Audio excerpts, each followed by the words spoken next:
Hola, buenos días. Buenos días.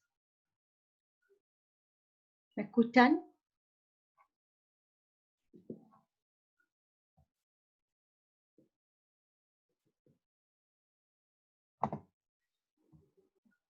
Buenos días. Sí, profe. Ya.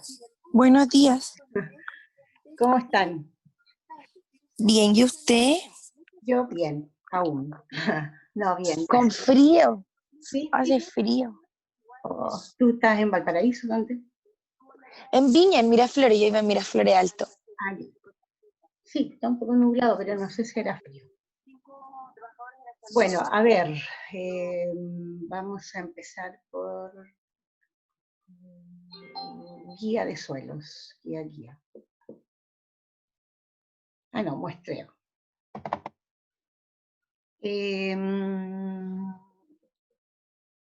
A ver, hoy día toca análisis de suelos, ¿ya? A ver, ¿cuántos hay? ¿5 nomás? ¿Tan poquititos? Muy pocos. Ya. El análisis de suelos,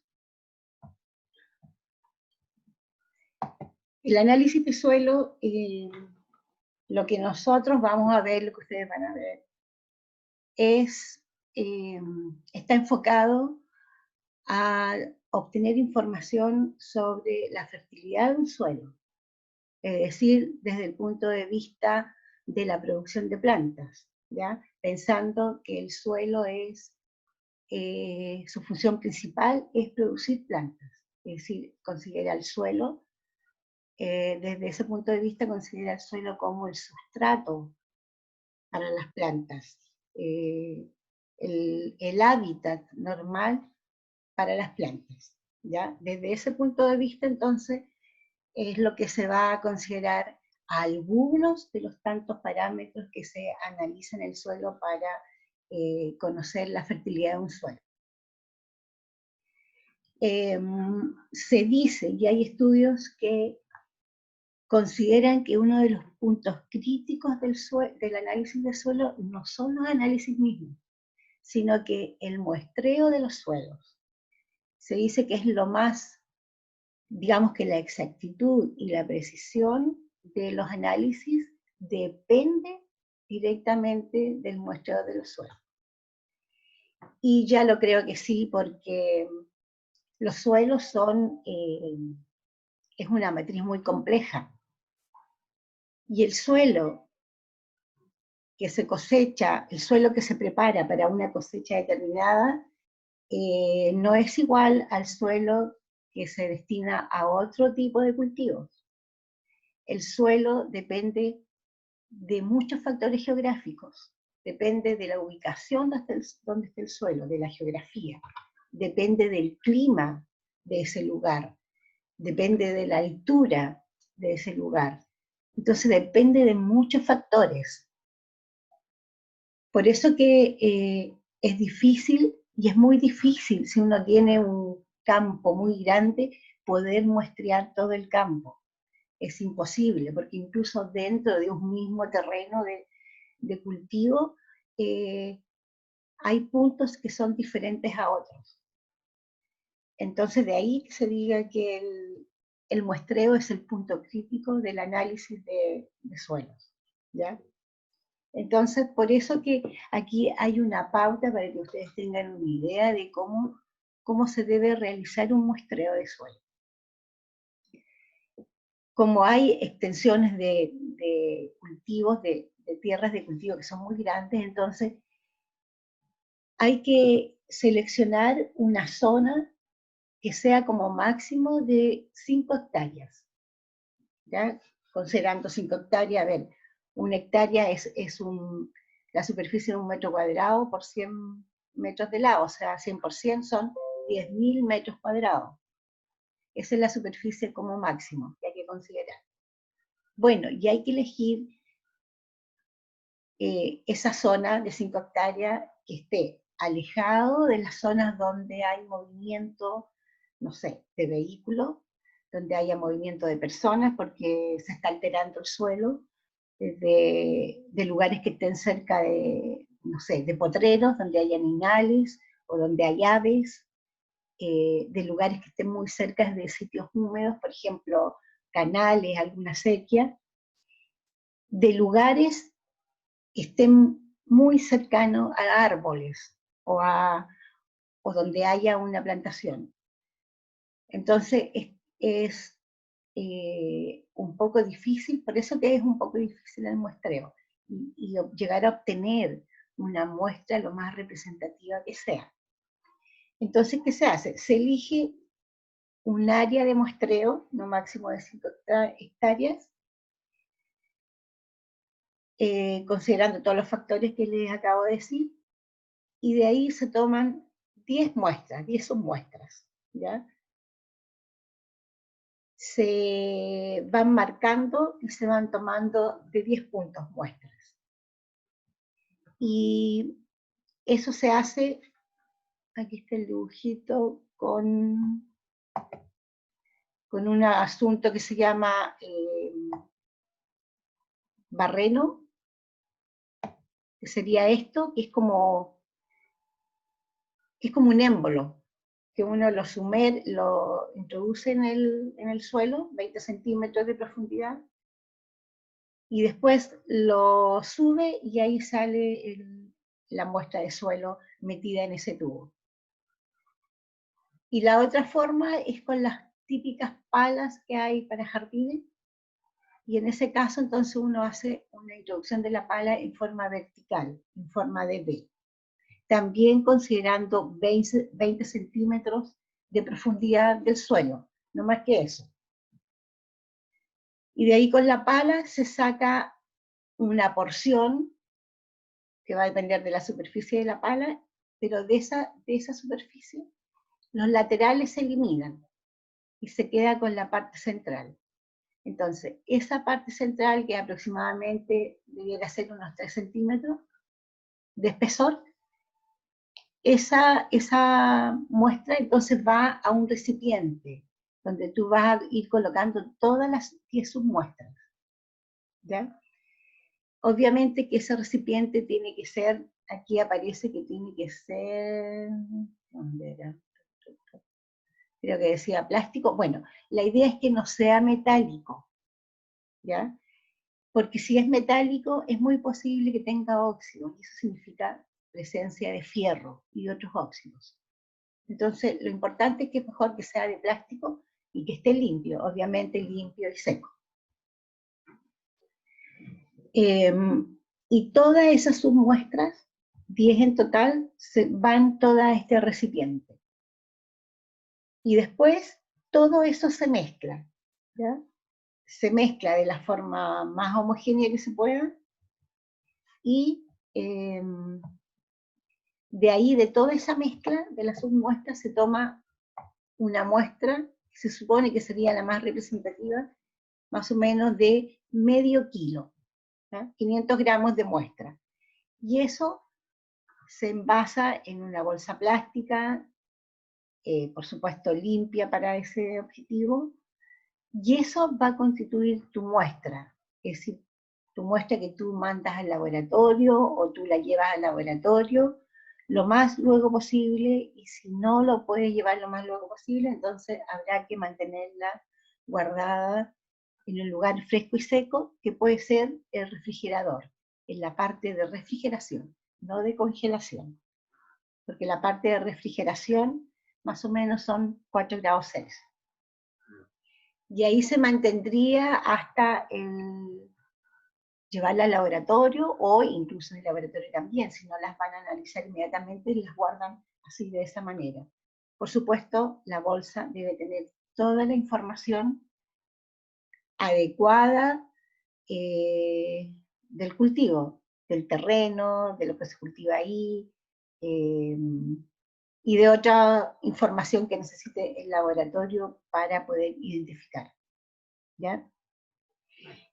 Eso es, a grandes rasgos, el muestreo. ¿Ya? ¿Y por qué 27 centímetros, perdón, 20 centímetros? Lo vamos a ver ahora, ¿ya? Entonces, de esa forma se hace un muestreo. Generalmente cuando uno trabaja en un laboratorio hay gente para muestreo que ha sido preparada para eso. Generalmente no es el analista el que hace el muestreo. Hay muestreadores específicamente para ese tipo de trabajo, que han sido preparados para eso. Pero como analista, como químico, uno tiene que saber y tener una idea de cómo se hace el muestreo. ¿Preguntas? ¿Me escuchan bien?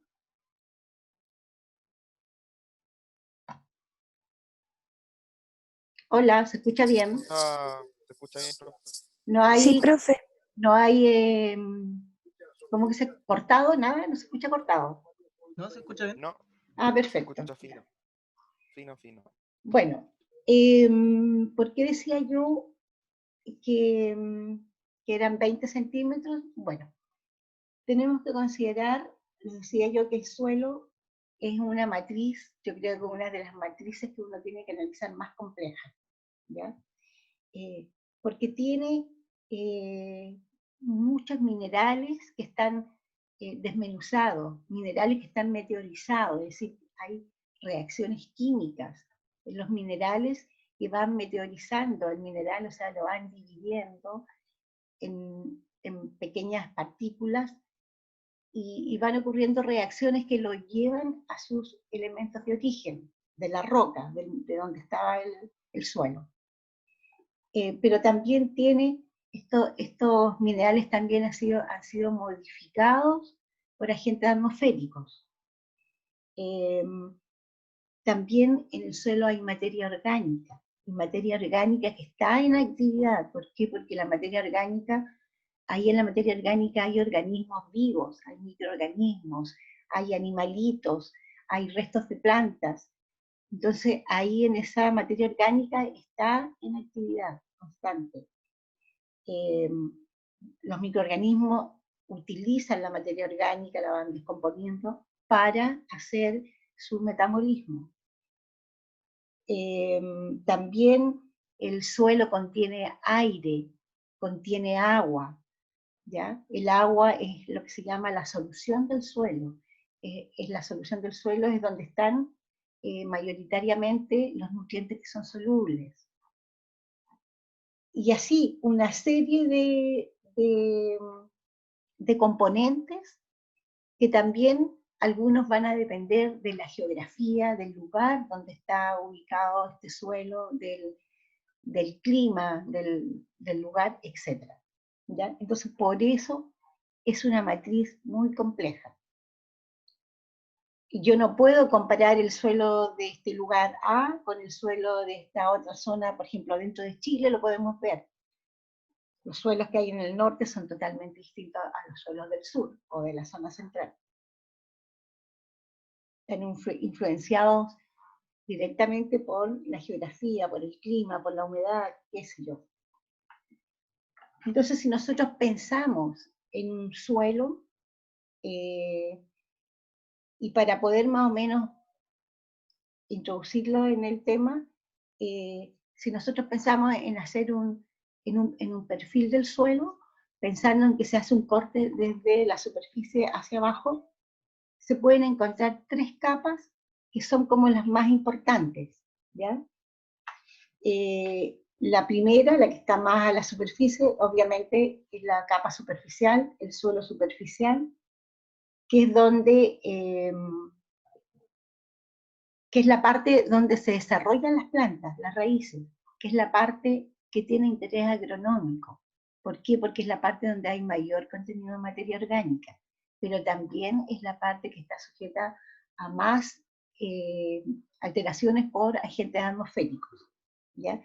Entonces, como es la parte que es de interés agronómico, se dice que es la parte de suelo que puede ser fertilizado, que puede ser trabajado agronómicamente, que puede ser encalado.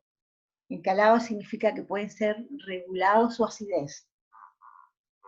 Un suelo encalado es porque hay un suelo ácido que tiene mucha acidez y hay que regularlo. Se tratan con cal. Es un término que utilizan mucho en agronomía. Y esta capa, como está expuesta también, está más meteorizada. Se tienen muchos componentes y minerales donde van ocurriendo reacciones químicas y que van transformando estos minerales, ¿ya? Después de eso viene, en el orden de abajo hacia arriba, la parte que se llama subsuelo, ¿ya? Que es la parte del suelo que tiene menos materia orgánica, ¿ya? Y se pueden encontrar en esa zona muchos óxidos de hierro, de aluminio y arcilla, ¿ya? Y también están meteorizados, o sea, también ocurren reacciones químicas que van desintegrando los minerales. Y por último, viene esta capa, la tercera, que es la que llamamos sustrato, y que son las capas más profundas, ¿ya? Donde se encuentra más el material original de la parte geográfica, de la roca, del suelo. Y este está menos meteorizado que los anteriores, porque está más profundo, está menos sujeto a acciones de agentes atmosféricos. ¿Ya? Entonces, eso es más o menos las características de los suelos, ¿ya? Entonces, para ver si un suelo tiene los nutrientes necesarios para determinado cultivo, es que se hacen algunos análisis químicos que ustedes van a ver. Entonces, partiendo por la preparación del suelo, de la preparación de la muestra para los análisis, ¿ya? Esta preparación de la muestra para los análisis, cuando uno tiene una muestra de suelo, conviene primero secarla al aire, ¿ya? Se extiende en una superficie el suelo, de tal manera que quede una capa que no sea mayor de unos 15 milímetros, y primero tengo que retirar todo lo que son materiales grandes, por ejemplo, posible que tenga piedras. Hay que retirar las piedras, hay que retirar las raíces que pueda tener, hay que retirar trozos, no sé, trozos de tallos, trozos de hojas. Todo eso hay que retirarlo, ¿ya? De tal manera que quede una capa extendida, pero sin esos cuerpos más grandes. Si hay así terrones de suelo, porque a lo mejor estaba muy húmedo y se forman agrupaciones de tierra, esos se pueden desmenuzar, pero no hay que golpearlo, se pueden con un mortero o con algo que no sea metálico. Siempre hay que evitar el metal acá, porque es muy posible que si hay metal haya algo de óxidos de hierro. Entonces puede ser con una madera, un trozo de madera, y poder romper esos grumos de pelotones así de tierra, pero romperlos suavemente, no golpearlos, no machacarlos, ¿ya? ¿Por qué? Porque en esos grupos, esos terrones que se forman, va quedando agua ocluida. Entonces tienen humedad. Y al abrirlo, entonces, la idea es que el suelo se seque al aire un tiempo. Vaya eliminando humedad a temperatura ambiental. Está también la alternativa de secarlo en estufa a 40 grados Celsius. Si yo lo seco en estufa a 40 grados Celsius, estoy acelerando la velocidad de secado, ¿ya? Y de esa manera también puedo limitar un poco la actividad de organismos que están en el suelo. Si yo lo tengo mucho tiempo y las condiciones no son suficientes para un secado al aire, lo voy a tener más tiempo y va a haber actividad de microorganismos con esa humedad que tiene. Entonces también, por eso a veces se recomienda que a 40 grados, no más que eso, es un secado que me va a aumentar la velocidad de secado. Entonces de esa forma voy a ir limitando un poco la actividad de microorganismos, de bacterias o de otros organismos que haya en el suelo. Después que pase esa etapa de secado, viene una etapa de tamizar. Hay que tamizar el suelo, ya con un tamiz de 2 milímetros de espesor, perdón, 2 milímetros, esas son las mallas, y de esa manera, ¿qué se obtiene con 2 milímetros? Que las mallas del tamiz sean de 2 milímetros como máximo, porque se supone que lo que tamiza, lo que pasa por ese tamiz, son las partículas que son menores de 2 milímetros y que son las partículas que tienen interés agronómico. ¿Por qué? Porque incluye la parte fina del suelo, ¿ya? Que es donde se desarrollan, se supone que en esa parte fina, esas partículas más finas, se desarrollan la mayoría de las reacciones del suelo, que son de interés agronómico, ¿ya? Por eso se usa ese tamiz. Ahora, el uso de un tamiz me va a permitir también tener una muestra más homogénea en tamaño de partículas. Es decir, todas las que pasen el tamiz van a ser de un mismo tamaño de partículas. Entonces tengo homogeneidad en el tamaño de partículas. Y también voy a tener homogeneidad en ese tamaño de partícula por las actividades que se desarrollan ahí en partículas más finas que las que quedaron fuera del tamiz. Si todavía, cuando la pongo en el tamiz, todavía quedan algunas partículas más grandes, algunas piedras más chicas que no nos dimos cuenta, y pasaron durante el secado, entonces hay que retirarlas. Esas se retiran antes. ¿Qué más?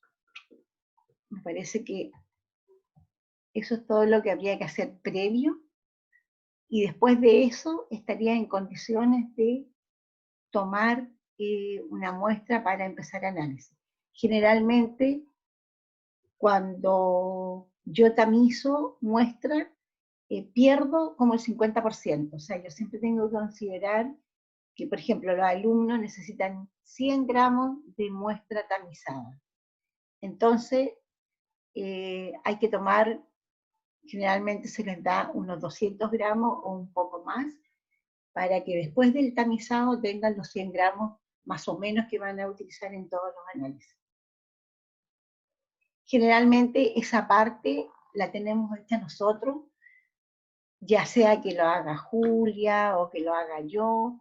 Generalmente esperamos como a ver, no, esto toca el día miércoles, ya. Es que había otro semestre que tocaba los días lunes, entonces lo dejábamos como el fin de semana, en un mesón, para secado al aire, y después se envasaba, y esa muestra envasada, que es alrededor de 200 gramos, es la que se le entrega a cada uno para que la tamice. ¿Ya?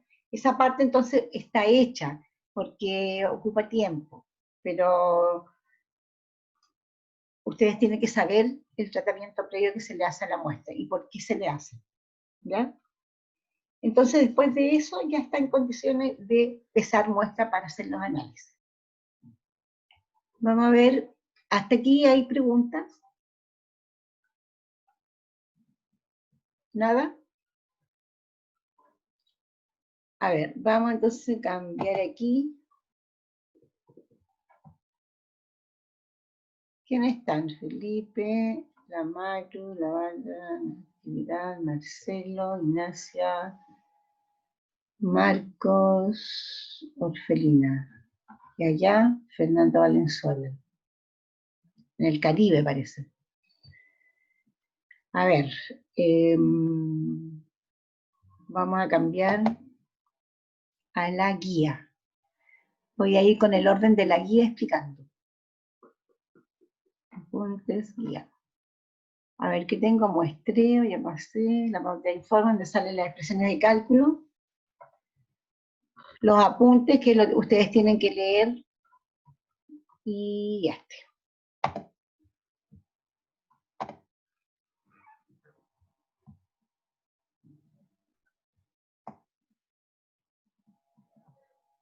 Ya.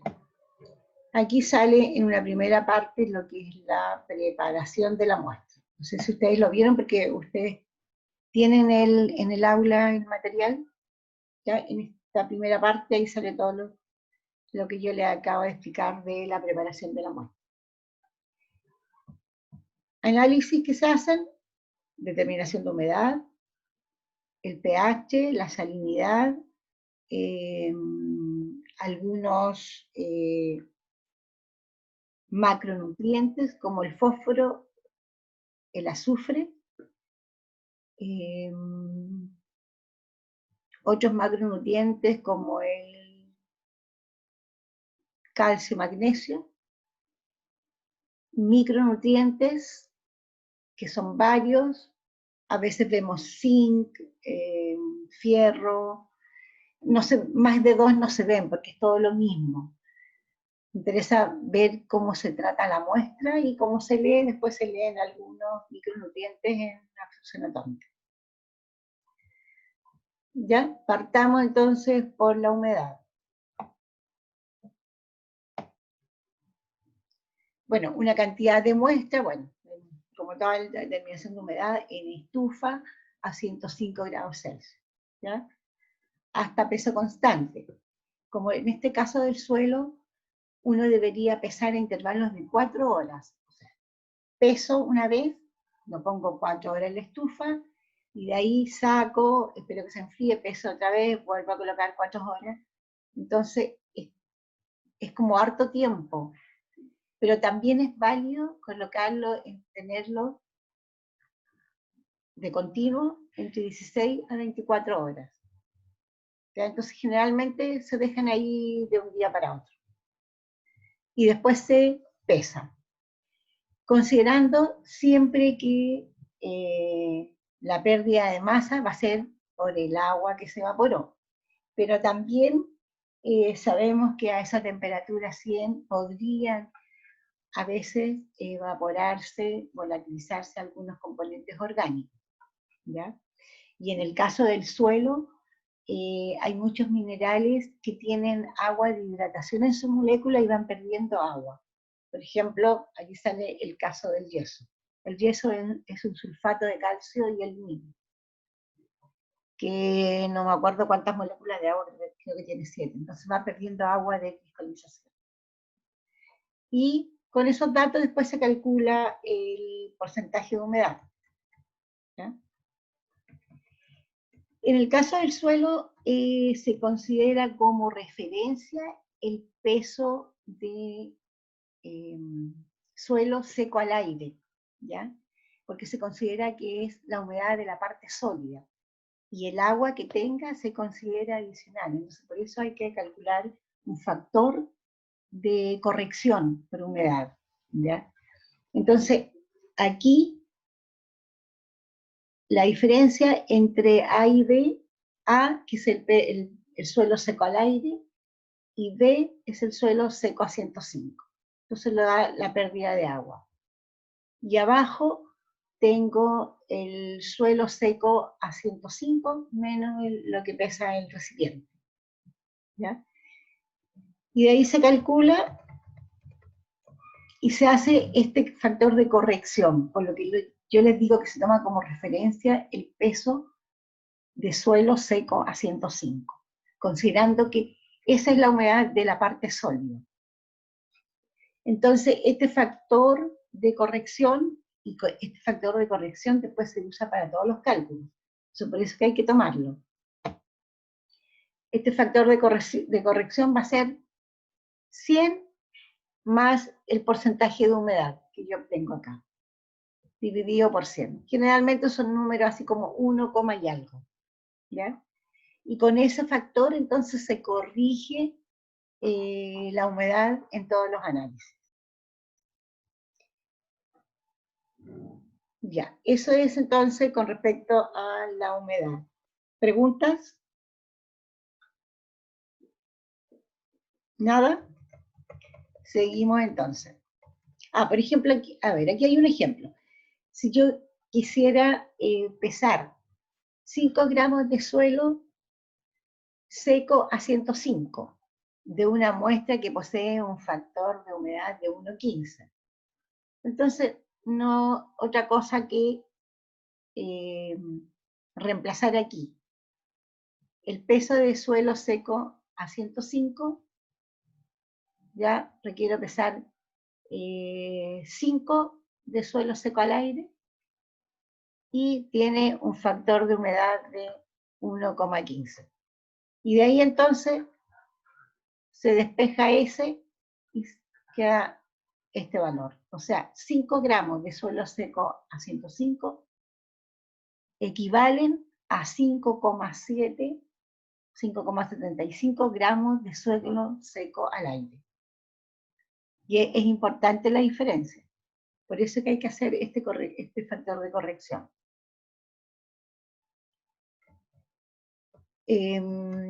Viene ahora la determinación del pH.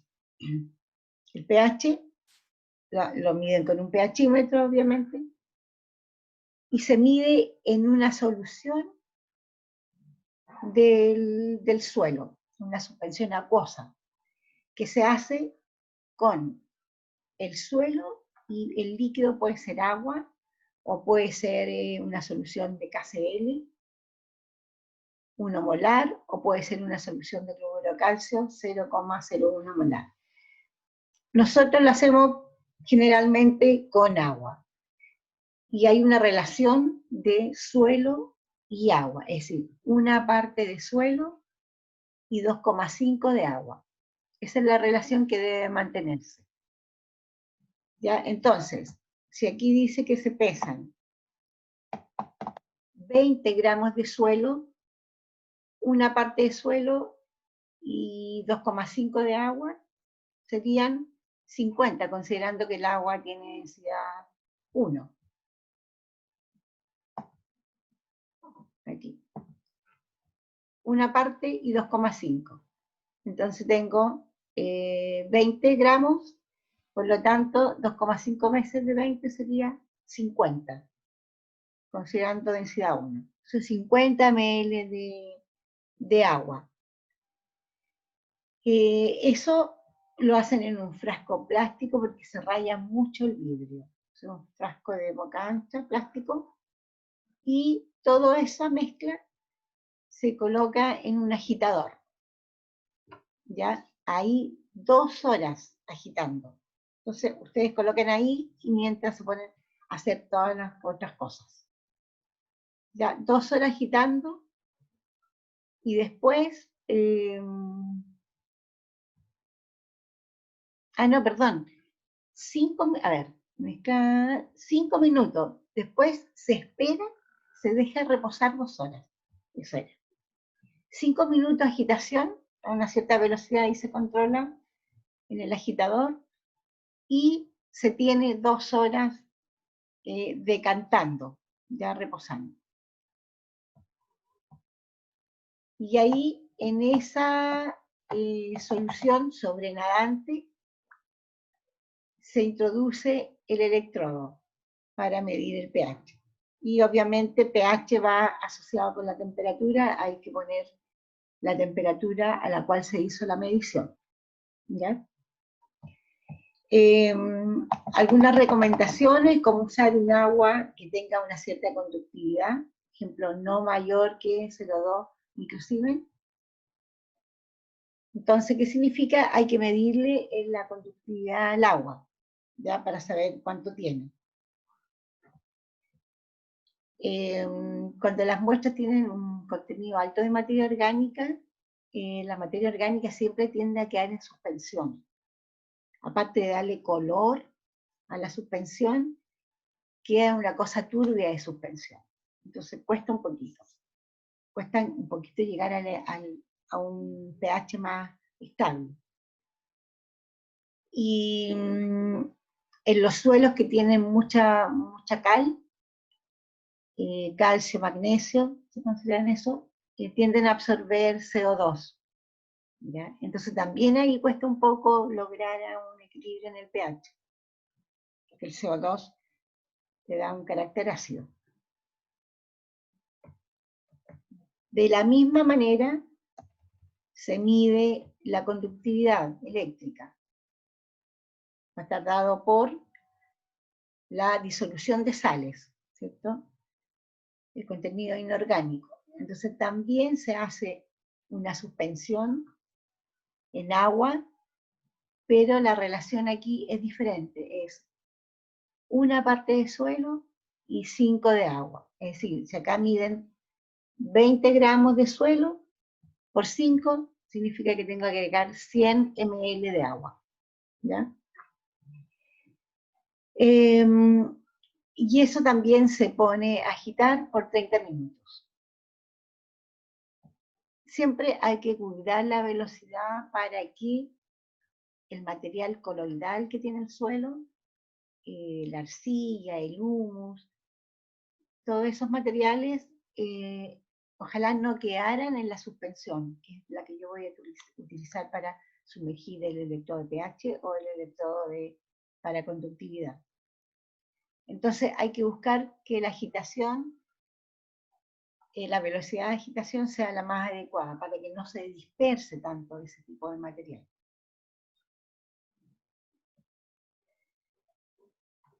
Ya se mide entonces ahí la conductividad. También aquí hay que leer la conductividad del agua y también se informa la conductividad en función de la temperatura.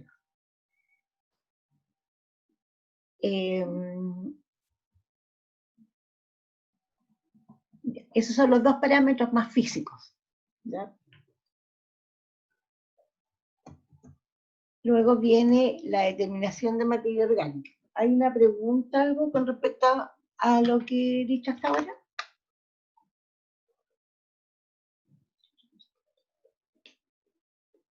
Ya, ahora viene lo más químico. El contenido de materia orgánica.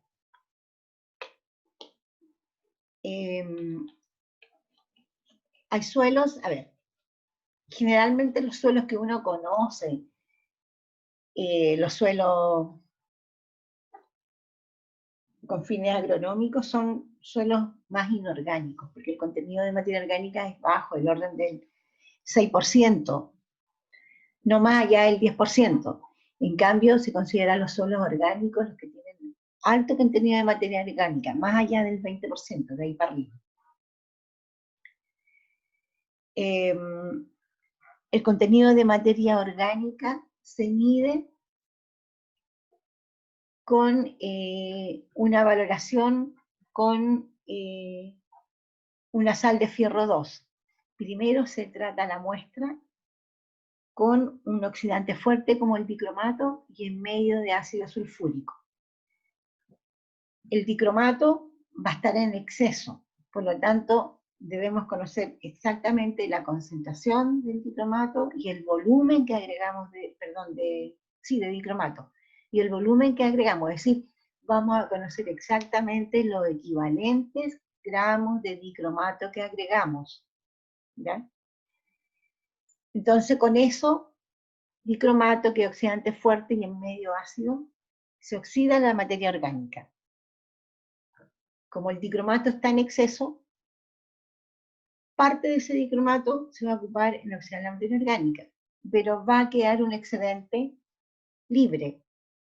Y eso es lo que yo voy a valorar con fierro 2. Voy a valorar el dicromato que no reaccionó, el dicromato que quedó residual, remanente. ¿Ya? Ese lo valoro con una sal de fierro 2, indicador difenilaminosulfonato de bario. En este caso vamos a usar sulfato de fierro 2 amoniacal, que es la sal de moro. ¿Ya? Entonces, dependiendo del contenido de materia orgánica, es la cantidad de muestra que yo voy a pesar. Mientras más alto el contenido de materia orgánica, obviamente tengo que pesar menos muestras, porque si no, la cantidad de equivalente de dicromato que agregue, no, a lo mejor si es mucho, no, el contenido de materia orgánica no va a ser suficiente, me lo va a consumir todo. ¿Ya? Entonces uno siempre tiene una información, algo, una idea de la muestra. Entonces, por ahí uno puede saber más o menos si tiene que pesar más muestra o menos muestra. Entonces le agregan el dicromato, el ácido sulfúrico, y todo esto se agita y se deja reposar media hora. En campana porque está con ácido concentrado y el dicromato. ¿Ya? Se deja ahí un tiempo reposar y después de ese tiempo se agrega agua con mucho cuidado porque tienen ácido abajo y están agregando el agua sobre el ácido, entonces la reacción es muy exotérmica, se calienta mucho, o sea, ahí hay que tomar el matraz con pinzas. Y agregamos ácido fosfórico, este es el ácido fosfórico concentrado. Si está muy caliente, lo puedo enfriar ahí al chorro de agua. ¿Ya? Y el indicador se agrega entonces. Y se empieza a valorar con la solución de fierro 2 amoniacal, que es el FAS. Ustedes ya lo conocen cuando hicieron análisis de agua, demanda química, la de QO. Entonces se valora qué va a pasar. El dicromato, ahí está como cromo 6, va a oxidar la materia orgánica. Por lo tanto, el dicromato se va a reducir y se reduce a cromo 3. ¿Ya? Y en ese proceso de cromo 6, que es amarillo, a reducirse a cromo 3, es verde. Entonces pasamos por colores verdes. Distinto acá, incluso es tan oscuro que se ve como un azul oscuro, oscuro. Y después va aclarando y va pasando por tonos de verde. Ahora, ¿cómo yo sé, aparte que me voy a dar cuenta en la valoración, en el gasto, cómo yo sé si el dicromato que le agregué es suficiente? Si yo agrego suficiente dicromato y me queda un excedente, que es el que yo voy a retrovalorar con el fierro, entonces me tiene que quedar un color del dicromato, la solución. Con la tierra no se observa, pero sí, porque es oscuro, color café. Entonces yo lo dejo decantar un poquito y el sobrenadante tiene el color del dicromato, que es el color anaranjado.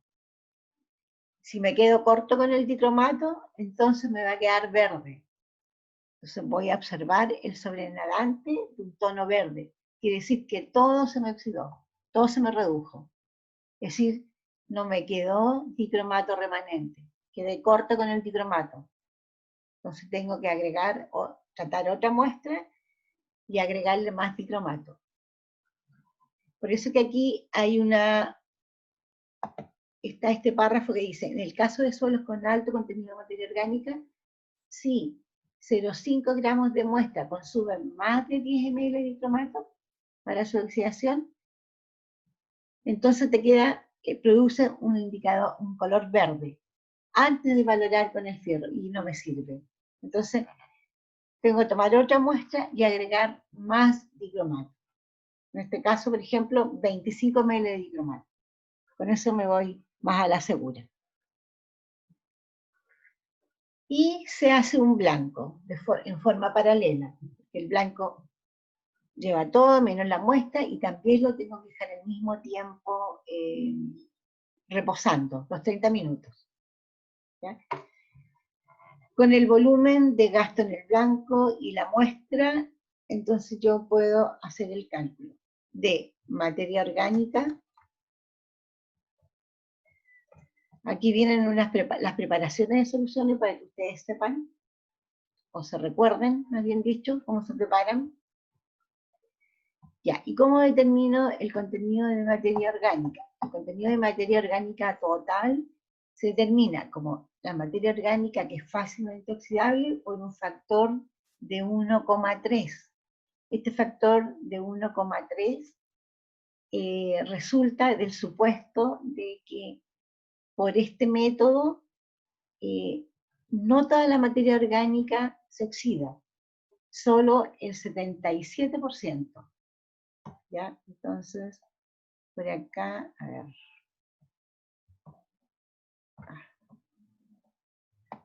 Pues sigue acá la explicación, aquí. El 1,3, ¿ya? No toda por este método, no toda la materia orgánica se oxida, solamente aproximado el 77%. Es decir, como sale el 1,3, 77% es a 100 gramos, como por un gramo X. De ahí sale el 1,3. Y por eso se multiplica por ese factor. ¿Ya? Entonces, materia orgánica total va a ser materia orgánica fácilmente oxidable por 1,3. Pero ¿cómo saco la materia orgánica fácilmente oxidable? Acá, en el anterior. Por el porcentaje de carbono fácilmente oxidable. Por este factor. ¿Y de dónde sale ese factor? 1,7. Sale de acá, de que se supone que la materia orgánica del suelo contiene aproximadamente un 58% de carbono. Es decir, 58 gramos es a 100 gramos, como un gramo es a X. De ahí sale el 1,78. Ya multiplico eso, entonces, pero ¿cuál es el carbono fácilmente oxidable? Es el que obtengo con los valores que yo obtuve de la valoración y los gramos de muestra. Entonces el volumen, el 1, es el volumen que gasté en el blanco, porque el blanco no tiene materia orgánica, por lo tanto, yo valoré todo el dicromato prácticamente que agregué. ¿Ya? Entonces por eso que el volumen de gasto de FAS para el blanco es mucho mayor que el de la muestra. Y por eso se resta blanco menos muestra. El 2 es el volumen que gasté en la muestra. ¿Ya? Si estos los tengo en ml, como aparece aquí, la normalidad, los 1000 equivalentes, entonces multiplico por el peso 1000 equivalente del carbono. ¿Cuál es? El peso equivalente dividido por 1000. ¿Cuál es el peso equivalente? 12, el peso atómico, dividido por 4. ¿Ya? Si yo esto lo coloco en litros, entonces acá colocaré 3, que es el peso equivalente. Entonces tengo ml, 1000 equivalentes, miligramos, en los gramos que yo pesé, por 100, como porcentaje, y multiplicado por el factor. Ah, no, aquí quedan gramos, porque si yo coloco esto en litros, supongamos 30 menos 15, ya, 15 por 10 elevado a menos 3, por la normalidad son equivalentes. Si yo lo multiplico por ese, tengo el 10 elevado a menos 3 por 3, es lo mismo que tuviera 3 dividido por 1000. Por eso me queda así. Por 100 como porcentaje y los gramos de muestra. ¿Ya? Eso es materia orgánica. La materia orgánica es la que aporta dos de los macroelementos importantes del suelo. Aporta el fósforo y aporta el azufre. Y se dice que prácticamente es el único aporte de nitrógeno. O sea, prácticamente todo el nitrógeno viene de la materia orgánica, porque de nitratos no, porque tiene tan poco, el suelo tan pocos nitratos, que se considera como que no aporta por parte de los nitratos. Entonces, prácticamente casi todo el nitrógeno es aportado por la materia orgánica. Entonces, cuando nosotros en materia orgánica tenemos que pensar aporte de fósforo, de azufre y de nitrógeno. Por eso que es importante, y están, esos elementos están dentro de los elementos esenciales.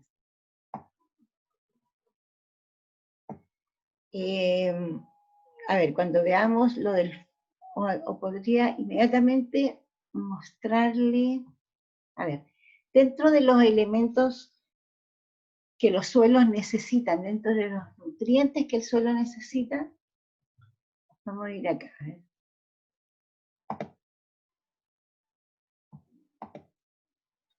En los apuntes acá.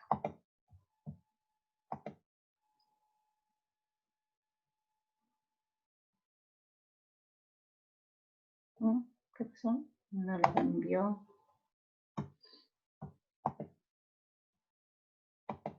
Acá.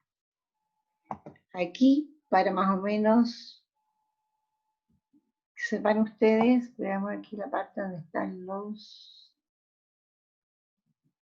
elementos esenciales. Acá. De los nutrientes que necesita el suelo, ¿ya? Tienen que estar en forma que sea utilizable por las plantas. No todos los elementos son asimilables por las plantas. Hay otros que están en forma que la planta no los puede asimilar. Dentro de esos elementos nutritivos y esenciales tenemos elementos, macroelementos, ¿ya? Que son los elementos que se utilizan en mayor cantidad. Y dentro de esos macroelementos tenemos que el carbono, el hidrógeno y el oxígeno provienen del aire y del agua. El carbono y el oxígeno provienen del aire, el hidrógeno proviene del agua. De estos otros macroelementos, que son, aquí está el nitrógeno, el fósforo, potasio, calcio, magnesio, azufre. Aquí está el nitrógeno, fósforo, azufre, que les hablaba ahí. Estos los obtiene directamente del suelo, ¿ya? De la solución del suelo. Y están los microelementos, que son los nutrientes que el suelo necesita en menor cantidad, que son esenciales, pero en menor cantidad. Y eso lo obtiene también directamente del suelo, de la solución del suelo. Y están estos: fierro, manganeso, boro, molibdeno, cobre, zinc, cloruro en realidad. Todos esos, entonces, todos estos son los elementos, los nutrientes esenciales que necesita el suelo. ¿Ya? Por eso que hablamos de macronutrientes y de micronutrientes. Volvamos entonces a la anterior.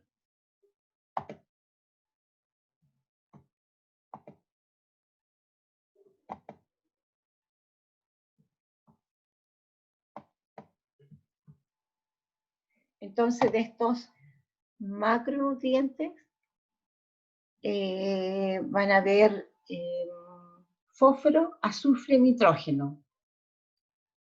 Y por otro lado, calcio y magnesio. Y dentro de los micronutrientes, dentro de todo eso, veremos dos, yo creo. no más que eso. Ya. Ahora venía nitrógeno. Bueno, el nitrógeno total, se mide nitrógeno total. Lo que yo les decía que el nitrógeno, el nitrato no aporta nitrógeno. Por eso que con este método vemos el nitrógeno amoniacal y el nitrógeno orgánico. Y como no hay aporte por parte de los nitratos, entonces se considera como que esto es el nitrógeno total.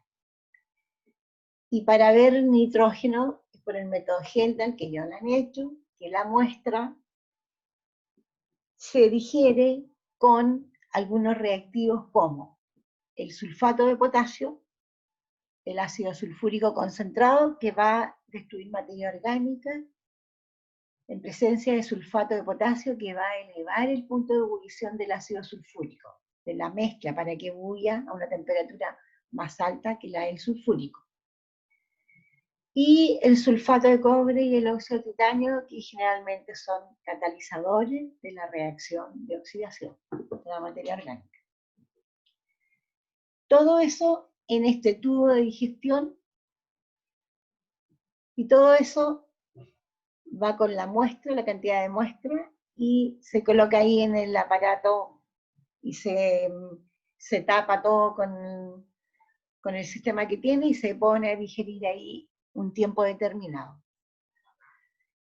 Después que está digerido todo, porque uno lo nota, al principio hay mucho color negro por la materia orgánica, y en la medida que se vaya aclarando, incluso van quedando puntos negros en la parte superior del tubo, todo eso se tiene que destruir. Y queda una solución media verdosa con sólidos más blancos como arena. ¿Ya? Entonces ahí eso nos indica que se ha destruido toda la materia orgánica. Después eso se abre, se enfría, se diluye con un poco de agua y se lleva, se lleva al destilador Hjeldahl.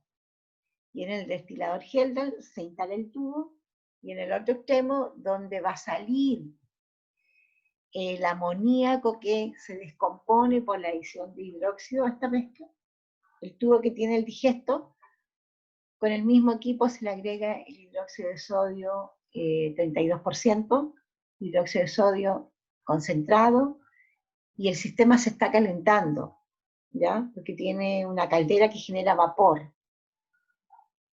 Y cuando yo agrego, después de la digestión me quedó el nitrógeno, que es lo que a mí me interesa, me quedó como una sal de amonio, como sulfato de amonio. Entonces cuando yo a una sal de amonio le agrego hidróxido de sodio concentrado y en caliente, se descompone y me genera, todo el nitrógeno se descompone y me genera amoníaco gas, que es arrastrado por el vapor, encuentra esta superficie fría en el refrigerante y condensa como amoníaco líquido, que se recoge en este matraz que pusieron ustedes, que tiene ácido bórico y mezcla de indicador verde de bromocresol y rojo de metilo. Entonces cuando ya yo veo ya ha destilado una cantidad, cambia a azul este receptor, lo que está en el matraz. Eso me indica que se haya destilado el amoníaco. Y se queda un tiempo más para asegurar que todo realmente destile. Entonces el amoníaco con el ácido bórico me queda como borato de amonio, lo retiro de ahí y lo lleva al lugar de trabajo y lo titula con ácido clorhídrico. O sea, titula el borato de amonio con ácido clorhídrico hasta cambio de color, desde este color celeste, azul, a un verde.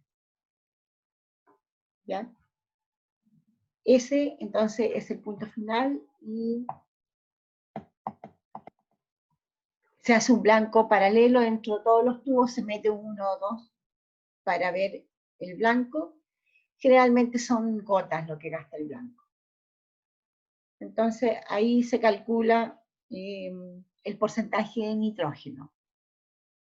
El volumen de la muestra, el volumen del blanco, por la normalidad del ácido clorhídrico, el peso equivalente o 1000 equivalentes del nitrógeno por 100 para llevarlo a porcentaje y dividido por los gramos de muestra y por este factor de corrección de humedad.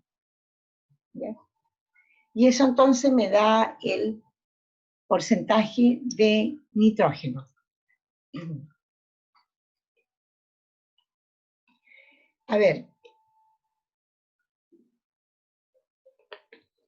hay una cosa,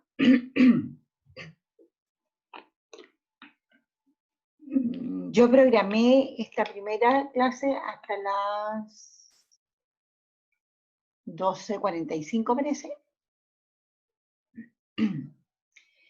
pero estoy con un sistema que no me corta, ¿ya? Entonces, yo puedo seguir. No sé si ustedes prefieren que yo siga después de las 12:45 o volvemos más tarde en el otro horario.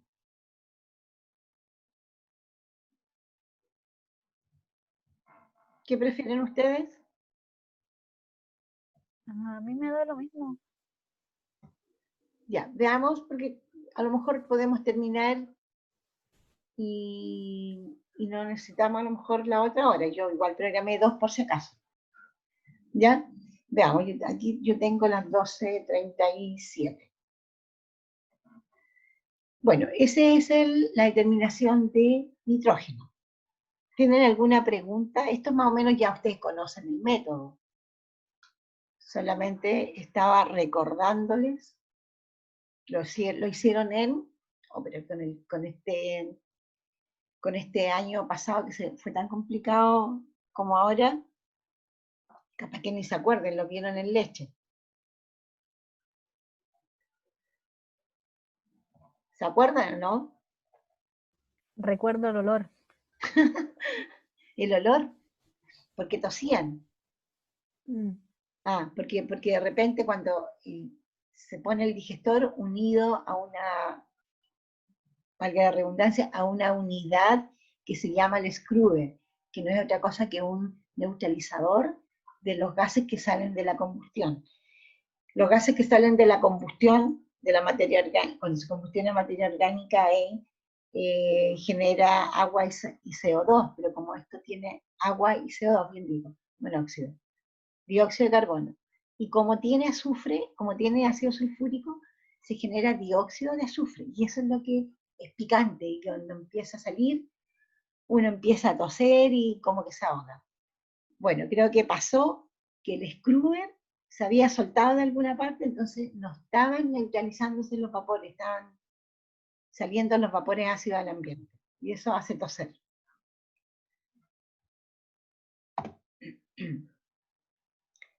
Ya, entonces ahí quedamos con determinación de nitrógeno. Ahora viene determinación de fósforo. El fósforo está dentro de los macronutrientes que son esenciales para las plantas. Para que el sistema funcione y sea realmente el suelo un sustrato para las plantas, el sustento de las plantas, entonces tiene que tener los nutrientes que el suelo necesita en forma disponible para las plantas. Porque hay nutrientes que están en distintas formas y que el suelo no lo asimila de cualquier forma. Entonces lo que uno mide de estos nutrientes siempre mide la parte que es asimilable por las plantas, y eso es lo que interesa desde el punto de vista agronómico. Entonces el fósforo en las plantas está de varias formas, en algunas formas que no es asimilable, ¿ya? Y para poder medirlo hay que extraerlo. Generalmente todos los nutrientes, para poder medirlos químicamente, cuantificarlos, hay que extraerlos de alguna forma. Hay que extraerlos del suelo con alguna solución. En este caso, el del fósforo se extrae con una solución de bicarbonato.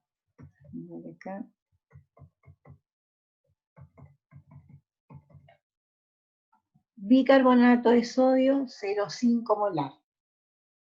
¿Qué se logra con eso? Se logra extraer el fósforo asimilable por las plantas, ¿ya? Y que representa la fracción de fósforo que es directamente absorbible por las plantas. ¿Por qué se extrae con bicarbonato y a ese pH de 8,5? Esa extracción con esa solución y a ese pH permite, el fósforo está en el suelo, a mí me interesa como ion fosfato, ortofosfato. Y en el suelo, los fosfatos que existen principalmente son de calcio, de aluminio, de hierro, ¿ya? Entonces, ¿qué es lo que se hace con esa solución? A ese pH permite que los iones calcio que forman el fosfato de calcio precipiten como carbonato de calcio. Y de esa forma van liberando el fosfato.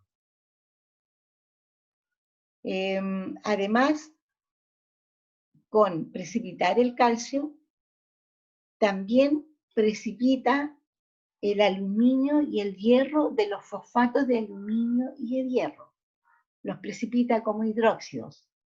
Y de esa forma entonces libera los iones ortofosfatos, ¿ya? Y de esa forma entonces tengo todo el fosfato que había en el suelo, que puede ser asimilable por las plantas, en la forma de iones ortofosfato, ¿ya? Ese es el porqué, es con una solución de bicarbonato y de 0,5 molar, ¿ya? De esa concentración. Después que están extraídos todos los iones fosfato, están en solución, se le agregan un reactivo para desarrollar el color. Ese reactivo para desarrollar el color, porque esto se lee, el fósforo se determina y se cuantifica por espectrofotometría visible, ¿ya? O sea, colorimetría. Se mide la absorbancia de un complejo coloreado que forma el fósforo. Entonces, después de extraer y de hacer otros tratamientos que ya la vamos a ver, se agrega el reactivo para desarrollar el color. Y el reactivo para desarrollar el color, ¿qué contiene? Contiene, este último de acá, contiene molibdato de amonio, contiene tartrato de potasio y antimonio, ¿ya? En un medio de ácido sulfúrico. Con esos reactivos y en el medio ácido, los iones ortofosfato forman un complejo de fosfomolibdato de amonio, perdón, fosfomolibdato de antimonio, ¿ya? Y después, ese complejo, al agregar ácido ascórbico, que es el que tiene el reactivo para desarrollar el color, se reduce por el ácido ascórbico y forma este complejo azul de fosfomolibdato de antimonio, que es el complejo azul, el que absorbe a una longitud de onda de 880 nanómetros. ¿Ya? Ese es el complejo que forman los iones ortofosfato con estos reactivos. La explicación está aquí en este pedacito, para que ustedes lo puedan leer. Dice, este método extrae el fósforo asimilable con bicarbonato de sodio 8,5 de pH. Cuando se prepara, tiene que tener ese pH. Se le mide, se le controla con pHímetro. Yo generalmente hago que este bicarbonato no es indefinidamente estable, entonces hay que prepararlo cuando uno lo va a usar. No conviene una solución que esté mucho tiempo, porque cambia el pH. Entonces, ese bicarbonato reduce la concentración de iones calcio, de aluminio y de fierro. ¿Por qué? Porque el calcio lo precipitó como carbonato de calcio. El aluminio y el fierro los precipita como hidróxidos. ¿ya? Hidróxido en estado de oxidación mayor. Y de esa forma me liberan los fosfatos. Estos tres están como fosfato en el suelo.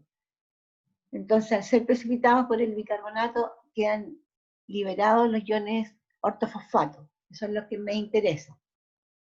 Y esos iones ortofosfato, entonces después, cuando yo le agrego el molibdato de amonio, y que además está junto con el tartrato de potasio y antimonio porque está en una solución que se llama, aquí, reactivo mezclado. Tengo el molibdato separado, tengo el tartrato de amonio y antimonio separado, y los mezclo en este reactivo de mezclado. Ahí. Tiene los dos más el ácido sulfúrico. Cuando se mezcla con eso, los iones ortofosfato me da un complejo, y después cuando le agrego el reactivo que contiene el ácido ascórbico, se me reduce y me da este complejo azul de fósforo, que absorbe a 880 nanómetros. Y se lee entonces contra una curva de calibración. ¿Ya?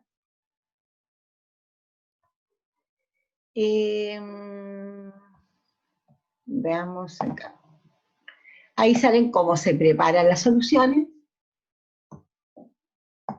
Generalmente hacemos preparar estas soluciones individuales, pueden guardarse de una semana a otra.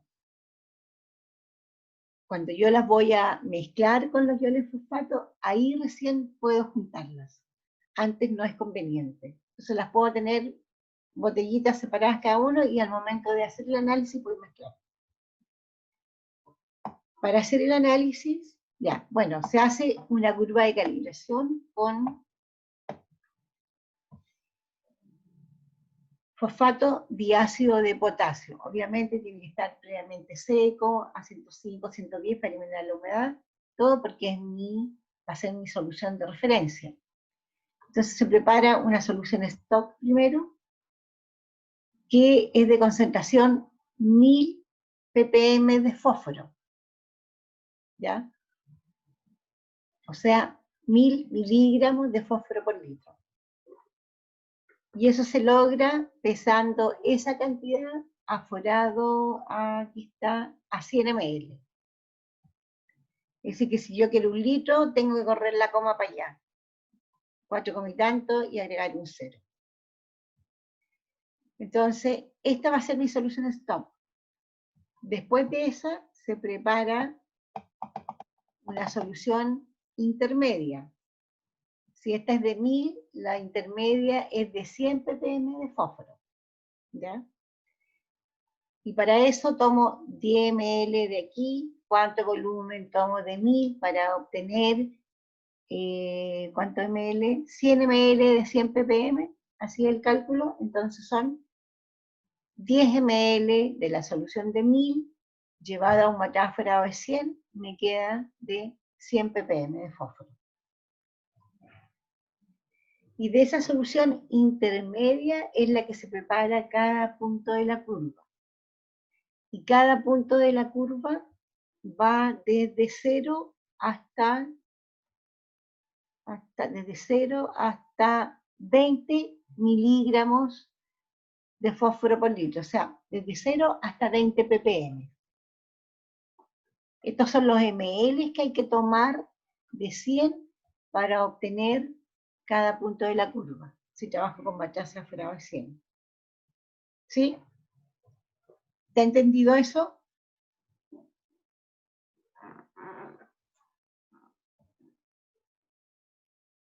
¿Está entendido lo de la preparación de las soluciones patrón? Siempre se prepara una solución stock, que es la más concentrada, y de ahí se diluye. ¿Por qué? Porque no, si voy a preparar una solución diluida directamente, a veces es muy pequeña la masa que tengo que preparar. Y ahí se comete error porque la balanza no sea la adecuada, porque sí, para preparar de 1000 ppm tengo que pesar 0,4 gramos para obtener 100 ml, para una concentración menor va a ser mucho menor la cantidad. Entonces siempre se recurre a preparar una solución stock debidamente preparada cuantitativamente, y de ahí se hacen diluciones para obtener una intermedia. Y de ahí finalmente de la intermedia cada punto de la curva. ¿Está claro lo de la preparación de la curva? Conteste a alguien, o nadie entendió, o se fueron todos. Yo entendí. Hay 11. Ya. Seguimos entonces. Aquí está el procedimiento. Se pesa 2,5 gramos de suelo seco al aire o el equivalente a 2,5, que es lo que salía un ejemplo al principio, cuando se hace la humedad. ¿Se acuerdan que lo vimos? Como eran 5 gramos de suelo seco al aire, parece, equivalían a 2, no sé cuánto de suelo seco a 105. Para eso utilizo el factor de corrección, para poder calcular si me lo piden así de esa forma. En Matraz, el Lermeyer, y tengo que incluir blancos. La muestra de referencia no tenemos porque esos son carísimos, son suelos estándares que se compran. Difícil de lograr, de tener. Pero se hacen los blancos. Entonces la muestra se trata primero con carbón activo, ¿ya? Y se le agrega la solución extractora. El carbón activo no tiene otra cosa, otro objetivo que poder retirar materia orgánica, absorber colores, pigmentación, todo eso.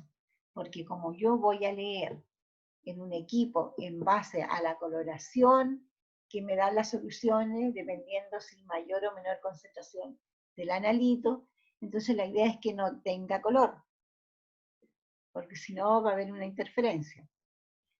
Entonces por eso se le agrega carbón activo. Y se tiene ahí un tiempo agitando, y después de decantar hay que filtrarlo para retirarle el carbón. Dice acá que los extractos pueden tener un color suave, así como, por ejemplo, como el té simple, ¿ya? No tan café como el té cargado, pero más clarito. Como medio amarillento podría resultarme bien, pero ya colores más intensos no. Tengo que volver a agregarle carbón si el filtrado todavía me queda muy oscuro. Y la verdad es que ahí se demora con la filtración con carbón, porque el carbón es partículas muy finas. Y el papel que se usa es un papel 40 para poder retener esas partículas. Si no, otro de poros más grandes me va a pasar el carbón. Bueno, esos filtrados son los que yo voy ocupando, ¿ya? Ese filtrado, voy a tomar un volumen de 5 ml, una pipeta aforada de 5 ml. Y los voy a llevar, voy a tener una serie de vasitos chicos. Voy a agregar a vasos chicos, limpio y seco, agrego la alícuota de 5 ml de muestra y 5 ml de cada uno de los estándares. ¿Sí? 1, 2, 3, 4, 5, 6. 6 vasitos para cada patrón, más 2 vasitos para los blancos y 1 o 2 vasitos para la muestra. Generalmente esto lo hacen en grupo. La muestra es individual, pero el tratamiento para la curva, como es largo, lo hacen en grupo. Entonces, yo designo, este grupo va a trabajar con fósforo, este otro va a trabajar con azufre, este otro va a trabajar con micronutrientes, etc. Entonces se tiene un vasito por cada solución. Entonces, 5 ml de cada uno de los puntos de la curva a un vasito, cada vasito. 5 ml de los blancos y 5 ml de el filtrado de la muestra. Y a cada uno de esos se le agrega 15 ml de agua medido con bureta. ¿Por qué dice medido con bureta? para poder considerarlo después como un volumen, como que si fuera un volumen de aforo.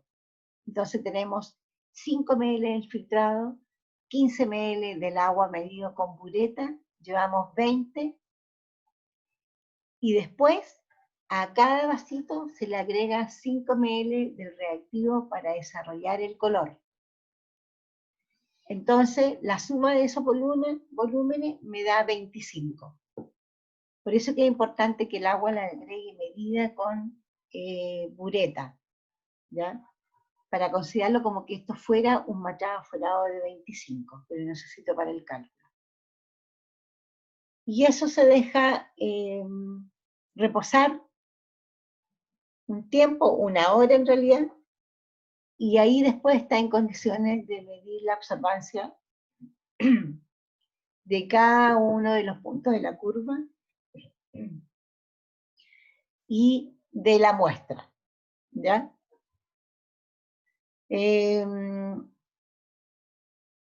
Y se informa como miligramos de pentóxido por kilo de muestra, es decir, ppm de pentóxido. Pero yo acá los tengo como ppm de fósforo. Entonces, después de calcularlo como ppm de fósforo, finalmente el resultado hay que usar factor gravimétrico para pasar los ppm de fósforo a ppm de pentóxido de fósforo, ¿ya? Y este complejo azul hay que leerlo después de una hora. Por eso se deja reposar una hora y después se lee. Porque ahí alcanza la estabilidad, la mayor estabilidad. Pero no lo puedo leer después de 10 horas, porque ahí ya pierde su estabilidad. ¿Ya? Eso, sí, al momento, este es un complejo azul bien intenso, y siempre hay que hacer diluciones. Entonces, si al momento de leer no quedamos dentro de la curva, es posible que quedamos muy por sobre la curva, hay que hacer dilución. Y todas las diluciones que se hagan se tienen que hacer con la solución de bicarbonato, para tener la misma matriz en las diluciones que se hagan, ¿ya? Y bueno, y esto se hace con los datos de la curva y los datos de la muestra como una regresión lineal. A ver, les propongo una cosa, porque yo saqué unas fotos de unos cálculos que tengo de unos informes que me quedaban por ahí, y quería mostrárselo, pero no he podido, no alcancé a ver las fotos cómo resultan, para que vean cómo son los cálculos. Entonces, les propongo que ya son las 12:58, yo no me acuerdo hasta qué hora era esta clase. ¿Era hasta la 1? ¿Alguien se acuerda? ¿Aló? Hola. Hola. Hey. Yujú. Usted solo dijo que iba a durar hasta las 12:45. 12:45. Ya. Sí. Mejor entonces, porque mire, ¿sabe qué? No lo alcancé a ver y lo puedo ver en este rato antes que empiece la otra que es a las 14. Y les puedo tener ejemplos de los cálculos, cómo se hacen en el azufre, en el fósforo y en los otros microelementos. Y entonces así les muestro con cálculos mejor. ¿Ya? Entonces podemos dejar esto ahora porque ¿qué me queda? Explicar lo del azufre, lo de los macroelementos como calcio, magnesio y los microelementos. Son todos con soluciones extractoras diferentes. Y entonces ahí les puedo mostrar ejemplos de cálculo. Este es un informe de uno de los últimos que corregí. Y para que ustedes lo tengan, ¿ya? Y les pueda servir para estudiar para la prueba. Entonces, dejemos hasta aquí esta y continuamos a las 14. ¿Sí? Bueno, ¿Ya? bueno. Entonces, dejémoslo aquí y a las 14 nos juntamos nuevamente. ¿Ya? Ok, nos vemos. Nos escuchamos en realidad, no nos vemos. O nos vemos, sí.